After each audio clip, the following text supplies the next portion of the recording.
Killed 9-year-old Candy Rogers? It's a question that's eluded Spokane detectives for 62 years. Tonight, the state's oldest cold case is closed. We learned today this man, John Ray Hoff, is the murderer. Solving the case took cutting-edge DNA technology, help from the killer's own family, and a trip to the graveyard to dig up a decades-old body. Yeah, we learned a lot on how investigators uncovered this decades-old crime. Candy Rogers was just 9 years old when she went missing. She was out selling campfire mints on a March afternoon in west central Spokane, but never came back. A massive search involving the city and multiple agencies ended in tragedy. Her body was found 16 days later. I keep saying it's the Mount Everest of our cold case, is the one that we could never seem to overcome, but at the same time, nobody ever forgot. Police say Candy was raped and strangled to death with a piece of her own clothing. It was a Friday evening in early March 1959. The kind of evening where the air still carries the last bite of winter, and the streetlights flicker on just as kids are being called in for dinner. But one little girl wasn't heading home yet. 9-year-old Candy Rogers stepped out of her apartment on West Mission Avenue in Spokane, Washington, with 7 small boxes of campfire mints tucked under her arm and a simple mission: knock on a few doors, sell her mints, and make her youth group proud. She was 9 years old. She knew these streets. These were her streets. And nobody, not her mother, not her neighbors, not even the hundreds of people who would later search every inch of that city, could have known that the moment she turned the corner was the last time anyone who loved her would ever see her alive. What followed wasn't just a tragedy. It was a wound that Spokane carried for 62 years. A secret buried so deep, it took the most unlikely person imaginable to finally pull it into the light. And when the truth finally came out, it changed everything. Before we go any further, I want you to know who Candy Rogers was. Because in true crime, it's easy to reduce someone to a case number, a headline, a footnote in a police report. And Candy deserves so much more than that. She was a 4th grader. A kid who laughed easily. Moved through the world with a kind of lightness that people still remember decades later. Family members who spoke about her described her as the most pleasant, laughing, 9-year-old kid, the kind of child who lit up whatever room she walked into. She lived with her mother in a modest apartment above a neighborhood grocery store in Spokane's west central neighborhood, a working-class area. The kind of place where everybody knew everybody, where kids ran errands alone and nobody thought twice about it. Candy was a member of the Bluebirds, the junior branch of the Campfire Girls of America. Now, if you don't know what that organization stood for, it was about community, service, character. The kind of values you instill in a child because you believe the world is worth showing up for. And Candy believed that. That's exactly why she was out there that evening, not because she had to be, but because she wanted to contribute. She wanted to do her part. She was civic-minded at 9 years old. Let that sit for a second. This wasn't a child in the wrong place at the wrong time. She was exactly where a child should have been, safe, in her own neighborhood, doing something good. It was approximately 4 o'clock in the afternoon when Candy left home. 7 boxes of mints. A familiar route. Neighbors she recognized. Doors she'd probably knocked on before. There was nothing alarming about any of it. This was 1959, a time when childhood still operated on a kind of quiet freedom that most of us today can barely recognize. You went outside. You came back. That was the rhythm of life. So her mother didn't panic when the clock moved past 5. Not immediately. But as the sky darkened and the temperature dropped and Candy still hadn't walked through that door, the worry that every parent carries quietly in the back of their mind started moving to the front. By early evening, her family was searching the streets themselves. Neighbors joined in. And then the police were called. What they found didn't bring comfort. Near the Fort George Wright Bridge, along a stretch of road called Pettit Drive, they found her mint boxes, scattered, abandoned, tossed aside like they'd been thrown from a moving vehicle. 7 boxes. The same 7 boxes she'd left home with just hours before. And no candy. That single discovery shifted everything. This was no longer a child who had wandered too far or lost track of time. Those discarded boxes told a story that nobody wanted to read, that somewhere between her front door and that bridge, something had happened to her. By morning, the entire city of Spokane knew her name. The story ran in the papers the very next day. And what followed was something that this city had never seen before and hasn't forgotten since. But here's what I want to ask you, and I genuinely want you to think about this and leave your answer in the comments below. In a time before cell phones, before security cameras, before any of the technology we rely on today, do you think justice was ever truly possible? Or was it always just a matter of luck? Drop your thoughts. I'll be reading every single one. What happened in the days that followed Candy's disappearance was extraordinary. And I mean that in the most bittersweet way possible. Within 24 hours, Spokane mobilized in a way that no one had ever seen before: police officers, sheriff's deputies, civilians, local Air Force servicemen. They came on foot, on motorcycles, on horseback. Helicopters swept low over the landscape. Over 1,200 citizens volunteered their time. Ordinary people who had never met Candy Rogers but couldn't sit still, knowing a little girl was out there somewhere.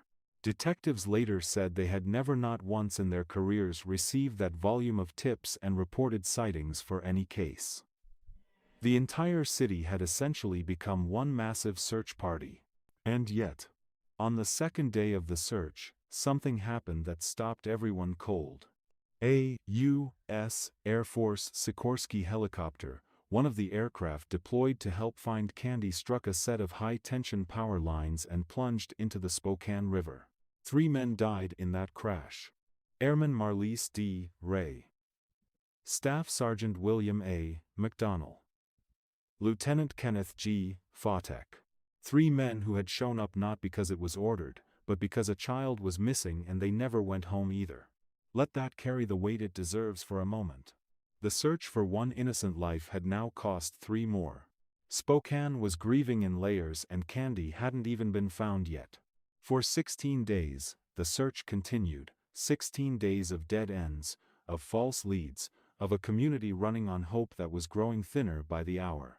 Then on March 21st, 2 airmen from Fairchild Air Force Base were out hunting in a wooded area off Old Trails Road about 7 miles from Candy's home. They came across a pair of small girls' shoes sitting in the brush and couldn't shake the feeling that it meant something. They went back to base. They talked about it. And eventually, they reported it. The next morning, a search party moved into that area. Within minutes, not hours, minutes, they found her. Candy Rogers was buried under a shallow covering of brush and pine needles, just 7 miles from her front door.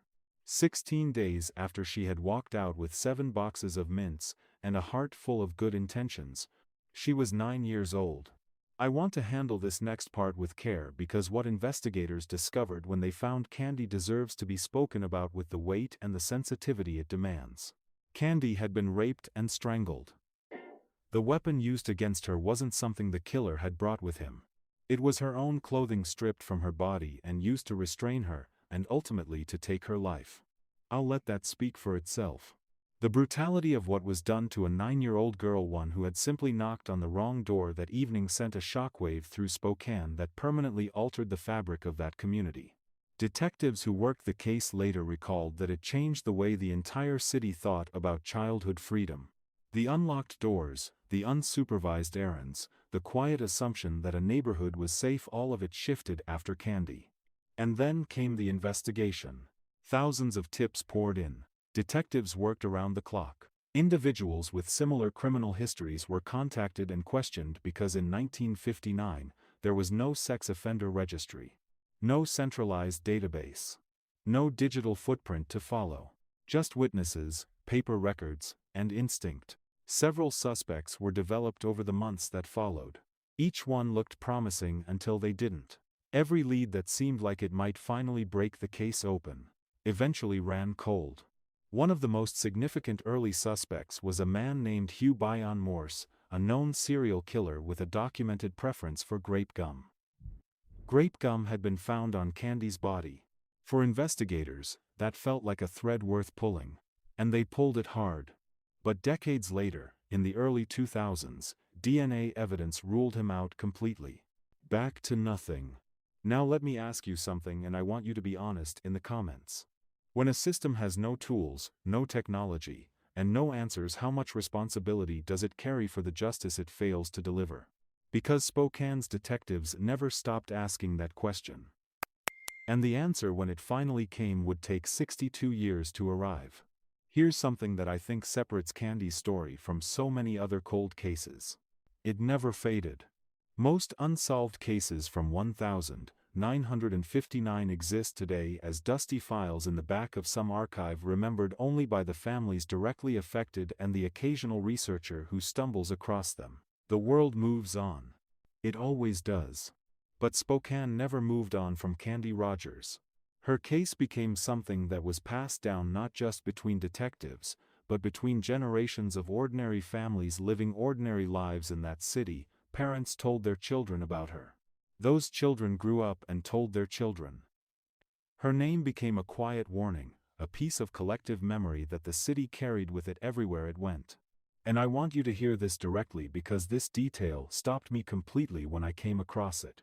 Forensic scientist Brittany Wright, who would later become part of the team working to solve this case, grew up in Spokane. She had never personally known Candy Rogers. She wasn't even born when Candy was killed. But she knew her story. She recalled her parents, both Spokane natives, warning her about what had happened to Candy 30, 40 years after the fact. Still using her name. Still saying, "Be careful, be aware, don't let what happened to Candy happen to you." That is not a statistic. That is a child whose absence shaped a city. Meanwhile, inside the Spokane Police Department, retiring detectives made something of a ritual out of handing this case to the next generation. Not as a formality but as a plea. Don't let this one go. Don't stop looking. Case after case, decade after decade, someone always picked it back up. Because some things refuse to stay buried. And as it turned out, so did the truth. By the early 2000s, forensic science had quietly transformed into something that investigators from 1959 could never have dreamed of. And it was about to reach back across 6 decades and grab hold of this case. Forensic scientists working on Candy's evidence were able to isolate a semen sample from her clothing. From that sample, they developed what's called an STR profile, a precise genetic fingerprint unique to one individual. That profile was entered into CODIS, the national DNA database that holds the genetic records of convicted offenders across the country. No match. Whoever had done this to Candy had either never been convicted of a qualifying offense, or had died before their DNA was ever collected. The evidence existed. The answer was locked inside it.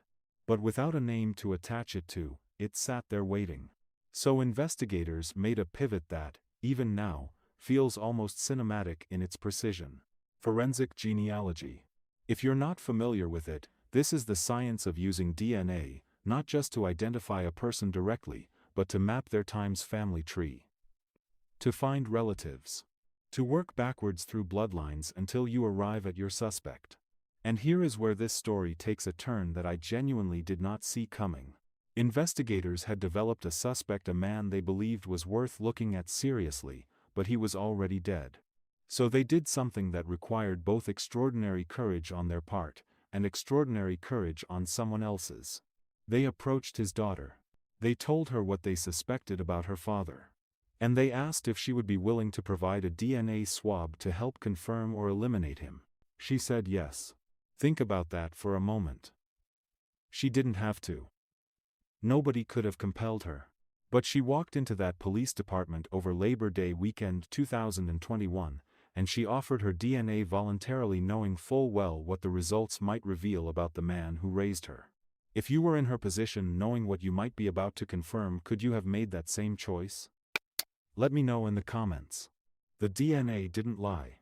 The forensic team in Spokane established a strong paternal connection between the unknown male profile recovered from Candy's clothing and the DNA provided by his daughter, strong enough to secure a search warrant. Strong enough to exhume a body.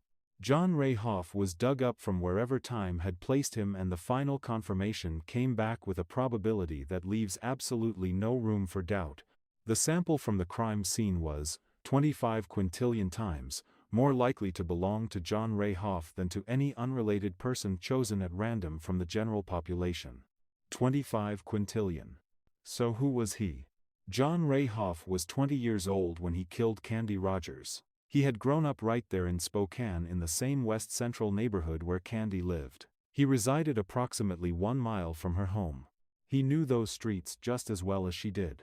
He had entered the Army at 17 and was stationed at missile sites surrounding Fairchild Air Force Base, the very same base whose airmen had joined the search for Candy after she disappeared. The very same base whose helicopter went down in the Spokane River trying to find her. He was there. In that world. Connected to all of it. But here is the detail that I find most deeply disturbing, and I want you to sit with this. John Ray Hoff was a door-to-door salesman. The same method Candy was using that evening, knocking on doors, moving through a neighborhood alone, was the exact cover he used to move through the world. He understood that routine. He knew how to use it. And we know this wasn't a single moment of violence. In 1961, just 2 years after Candy's murder, Hoff was convicted of second-degree assault. The details of that crime are a near-perfect reflection of what he did to Candy. He accosted a woman, forcibly removed her clothing, used her own garments to tie her up, and strangled her before fleeing. That victim survived. Candy did not. Hoff never faced justice for what he did to her. In 1970, at the age of 31, he took his own life, carrying his secret with him. Or so he thought. Let's talk about Kathy for a moment. Because in a story already full of victims, she occupies a space that is uniquely painful, and I think it deserves to be acknowledged. Kathy grew up believing her father died by suicide because he was battling depression. That was the story she had carried her entire life. The explanation that had shaped how she understood her own grief, her own history, her own family. And then investigators knocked on her door. She described what followed as waves of anger, waves of grief, waves of a confusion that doesn't have a clean name. Because how do you reconcile the father you knew with the monster the evidence describes? How do you grieve someone you've already been grieving and suddenly realize you were grieving a version of him that was never fully real? There are no easy answers to that, and I won't pretend there are. What I will say is this: Kathy's decision to walk into that police department and offer her DNA voluntarily was one of the most quietly courageous acts in this entire story. She didn't have to do that. But she chose truth over comfort. And because of that choice, Candy's family finally got something they had been waiting 62 years for. A name. When Spokane police announced the resolution of the case, the wave of emotion that moved through Candy's family spanned multiple generations, people who had grown up in the shadow of an unanswered question finally watching it close. One retired officer, a man who had been among those who discovered Candy's body back in 1959, attended the press conference where the killer was finally named. He stood there, decades older, and said something that I haven't been able to stop thinking about. I thank God that I lived long enough to see the end of this case. So what do we take from Candy's story? We take this: that truth is patient in a way that evil never anticipates. That the people who dedicate their lives to justice, who pass a case like a torch from one generation to the next and refuse to let it die, matter more than we ever say out loud. And that a 9-year-old girl who just wanted to sell mints and make her youth group proud, she deserved every single one of those 62 years of fighting. Her name was Candace Elaine Rogers. And now the whole world knows who took her. If this story moved you, please share it. Not for the algorithm, not for the numbers, but because Candy's name deserves to be heard by as many people as possible. Subscribe if you want more stories told this way, with honesty, with care, and with the respect every victim deserves. And drop a comment below what part of this story stayed with you the most.